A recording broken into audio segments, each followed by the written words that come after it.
Қара смокингтегі ұлдар, аппақ көйлектегі арулар, сырт қарағанда комиссияның кастингінен сүрінбей өткен Голливуд жұлдыздары дерсің. Үш тілді еркін меңгерген интеллектуалды 50 студент байқау арқылы іріктеліп алынған. Үздік деп танылғандар Экспо 2017 көрмесінде еріктілер қатарында қонақтарға қызмет ететін болады. Ұйымдастырушылар болса, көрменің маңыздылығын осындай кештер арқылы түсіндірмек. Осындай балдар негізі Астана мен Алматы қаласында көп өтеді.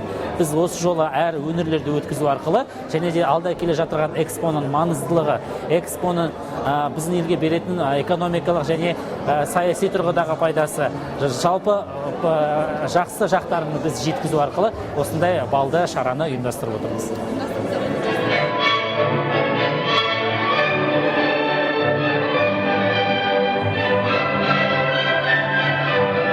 Еріктілер жұптасып би билеуді үйренбекке 2 айдан аса уақыттарын сарп еткен. Еуропалық стилде өткен кешті танымал актер Асылхан Төлепов жүргізді. Ал талантты әнші Димаш Құдайбергенов жиналғандарды әсем әнімен қуантты.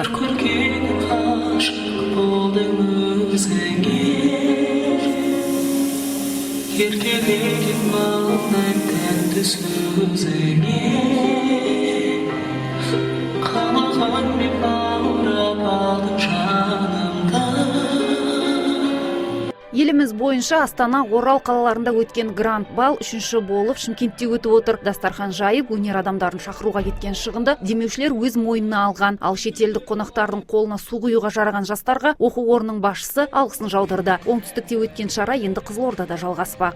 Ардақ Берден, Бахадыр Тажыбаев, Андрей Любецкий, ТВК.